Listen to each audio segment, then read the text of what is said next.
This channel does not promote any violence, harmful, or illegal activities. All content provided by this channel is meant for an educational and information purpose only. এইবারে কিন্তু উদ্বেগ কি আরো বাড়াচ্ছে, কারণ স্বাস্থ্য মন্ত্রকের তরফে বারবার জানানো হয়েছে যে করোনার মতন এই রকম মারাত্মক আকার ধারণ করবে না এই যে ভাইরাসটি HMPV। তবে ইতিমধ্যে আমাদের এই দেশে এইরকম কোনো আক্রান্তের প্রদেশ পাওয়া যায়নি বটে, সেটা আজ সকাল পর্যন্ত। আজ সকালবেলা প্রথম বেঙ্গালুরুতে একটি বেসরকারি হাসপাতালে এক শিশুর শরীরে মেলে HMPV ভাইরাসের অস্তিত্ব, এবং এর কিছুটা সময় পরে আরও একটি শিশুর শরীরেও মেলে HMPV ভাইরাসের অস্তিত্ব। দুটো ক্ষেত্রেই কিন্তু ওই শিশু হাসপাতালে ভর্তি ছিলেন, একজনের বয়স 3 মাস আর একজনের বয়স 8 মাস। বিস্তারিত জানবো, যোগাযোগ করেছি প্রতিনিধি সায়ন্তিকা বন্দ্যোপাধ্যায়ের সঙ্গে। সায়ন্তিকা, কি আপডেট আছে? দেখো, এই মুহূর্তে আরো একজনের দেহে আর একজনের শরীরে HMPV ভাইরাসের পাওয়া গিয়েছে, অর্থাৎ ভারতে এই মুহূর্তে HMPV ভাইরাসের আক্রান্ত হয়েছে 2 জন। এবং এই দ্বিতীয় যে খবরটি পাওয়া গিয়েছে যে একটি 3 মাসের শিশু বেঙ্গালুরু হাসপাতালে ভর্তি এবং তার HMPV পজিটিভ সে হয়েছে এমনটা জানা গিয়েছে। এবং এর পাশাপাশি তার যে মেডিকেল হিস্ট্রি, সেই মেডিকেল হিস্ট্রি থেকে জানা যাচ্ছে যে আর ব্রঙ্কো নিউমোনিয়া ছিল। এই মুহূর্তে 3 মাসের এই শিশুটি ব্যাপটিস্ট হাসপাতালে ভর্তি এবং এর আগে একটি 8 মাসের বাচ্চাও HMPV পজিটিভ এমনটা জানা গিয়েছে। উল্লেখ্য বিষয়, এই 2 শিশুর কোনো ট্রাভেল হিস্ট্রি নেই এবং এর পাশাপাশি যে বিষয়টার উপরে নজর রাখতেই হচ্ছে, এই মুহূর্তে কিন্তু করোনার পর এই ভাইরাসটি নতুন করে আরো একবার করোনা পরিস্থিতি তৈরি করতে চলেছে। এই নিয়ে যখন ইতিমধ্যেই প্রশ্ন উঠে গিয়েছে, তখন কিন্তু সাধারণ মানুষকে একটা আশ্বস্ত করার একটা দায়িত্ব, একটা বিষয় অবশ্যই থাকছে যে HMPV এই ভাইরাসের যে ক্ষমতা তা কিন্তু একদমই করোনার মতো নয়। এবং ভারত সরকারের পক্ষ থেকে প্রেস বিবৃতি দিয়ে জানিয়ে দেওয়া হয়েছে যে চীনে এই শীতের মৌসুমে মানুষের শরীরে এই ভাইরাসের সংক্রমণ একটি স্বাভাবিক ঘটনা এবং অন্যান্য দেশে তথা ভারতে মানুষের শরীরে এই ভাইরাসের অস্তিত্ব ইতিমধ্যেই রয়েছে। এখনো পর্যন্ত এই ভাইরাসের সংক্রমণের বৃদ্ধি ভারতের ক্ষেত্রে নেই। ভারতের বিভিন্ন হাসপাতালে চিকিৎসকরা জানিয়ে দিয়েছেন এখনো পর্যন্ত শ্বাসকষ্টজনিত রোগের কোনো রকম বৃদ্ধি তাদের চোখে পড়েনি। এর পাশাপাশি সাধারণ মানুষকেও কিন্তু আশ্বস্ত করা হচ্ছে যে নতুন করে কিন্তু কোনো একটা করোনা পরিস্থিতি বা লকডাউনের পরিস্থিতি সেটা ফেরত আসবে না। সাবধানে থাকার কথা বলা হয়েছে, সতর্কতা অবলম্বন করার কথা বলা হয়েছে। সবথেকে গুরুত্বপূর্ণ বিষয় যেটা যে আতঙ্কিত না হয়ে কোনো গুজব যেটা কেউ না ছড়ান এই পরিস্থিতি, সেটার দিকে নজর রাখার কথা বলা হয়েছে। এবং ভারত সরকারের পক্ষ থেকে সাধারণ মানুষকে বারবার করে এবং প্রত্যেকটা মুহূর্তেই কার্যত আশ্বস্ত করে বলা হচ্ছে যে চিন্তার কোনো কারণ নেই, কারণ আগামীতে যদি এই ভাইরাস একটা বড় আকার ধারণ করে সেক্ষেত্রে কিন্তু পরিস্থিতি মোকাবিলার মতন সমস্ত পর্যাপ্ত উপকরণ, পর্যাপ্ত রসদ ভারত সরকারের কাছে রয়েছে।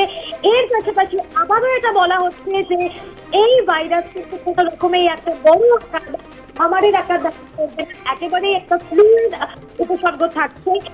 এর কিন্তু বাড়ির বাচ্চা এবং বয়স্ক যারা রয়েছেন এবং বাড়িতে যদি গর্ভবতী মহিলা থাকেন তাদের কথা বলা হয়েছে এবং একেবারেই স্বাভাবিক যে হাইজিন মেনটেন সেটা করার কথা বলা হয়েছে। তাতেই কিন্তু এই পরিস্থিতিকে মোকাবিলা করা যাবে। একটা ভাইরাল ফ্লু একটা আঘাত থাকবে, তারপরে শরীর আস্তে আস্তে ঠিক হয়ে যাবে। ভয়ের যে কোনো কারণ নেই এমনটাই কিন্তু কেন্দ্র সরকার এবং কেন্দ্রীয় স্বাস্থ্য মন্ত্রকের পক্ষ থেকে বারবার করে বিবৃতি দেওয়া হচ্ছে এবং এই মুহূর্তে আক্রান্তের সংখ্যা বৃদ্ধি বলেই জানানো হয়েছে কেন্দ্রীয় স্বাস্থ্য মন্ত্রকের তরফ থেকে। ধন্যবাদ আমাদের সঙ্গে থাকবার জন্য। কথা বলছিলাম আমাদের প্রতিনিধি সায়ন্তিকা বন্দ্যোপাধ্যায়ের সঙ্গে।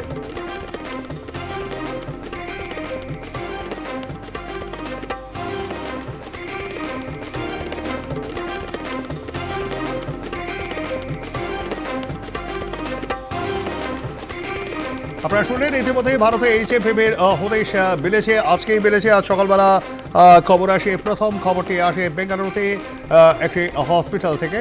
সেই হসপিটালে শিশুটি ভর্তি ছিল এবং তাকে পরীক্ষা করানো হয়। সে পরীক্ষা করলে সেই ল্যাব থেকে সেই খবর আসে পজিটিভ HMPV। এর কিছুটা সময় পর আরও এক শিশুরও কিন্তু এই HMPV পজিটিভের খবর আসে। দুটি শিশুই কিন্তু কর্ণাটকে এবং ইতিমধ্যে যেটা জানানো হয়েছে যে তাদের কিন্তু কোনো ট্রাভেল হিস্ট্রি নেই। সুতরাং চীনা যে ভাইরাস, সেই ভাইরাসের সঙ্গে তাদের কোনো সম্পর্ক নেই।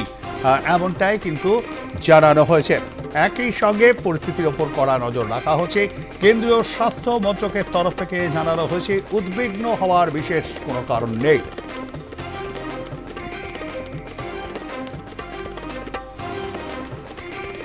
অ্যাভিয়ান বাটারিউবো ভাইরাসের সঙ্গে মিল রয়েছে এইচএপিভির একটি প্রজাতি রয়েছে পাখিদের মধ্যে, যার সঙ্গে অনেকটা মিল রয়েছে হিউম্যান মেটানিউমো ভাইরাসের। এইচএপিভির যা পুরো নাম হিউম্যান মেটানিউমো ভাইরাস। অনেক বিজ্ঞানী বলছেন এটা নতুন নয়, 200 বছরেরও পুরনো এই ভাইরাস মেটানিউমো।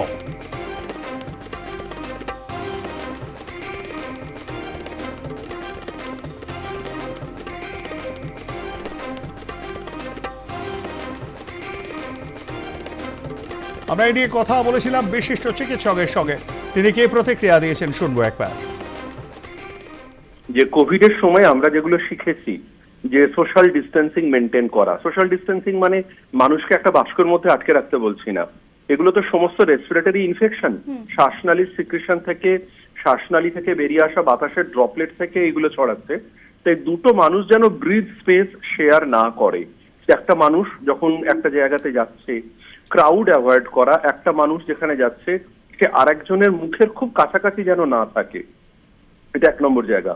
2 নম্বর জায়গা, যদি আমরা 3 ply মাস্ক ব্যবহার করতে পারি, যারা সাসেপ্টেবল মানুষ, যাদের অ্যাসমার প্রবণতা আছে, যাদের হাঁপানির প্রবণতা আছে, যাদের ডায়াবেটিস আছে, যাদের কিডনির সমস্যা আছে, যেমন যাদের অর্গান ট্রান্সপ্ল্যান্ট করা হয়, সেই সমস্ত মানুষরা মুখে যদি একটা 3 ply মাস্ক ইউজ করতে পারি, সেটা অত দামি নয়, N95 মাস্কের দাম অনেক বেশি, তার মধ্যে দিয়ে যদি আমরা শ্বাস নিই তাহলে কিন্তু আমরা এই ড্রপলেট ইনফেকশন গুলো অনেকটা আটকাতে পারবো।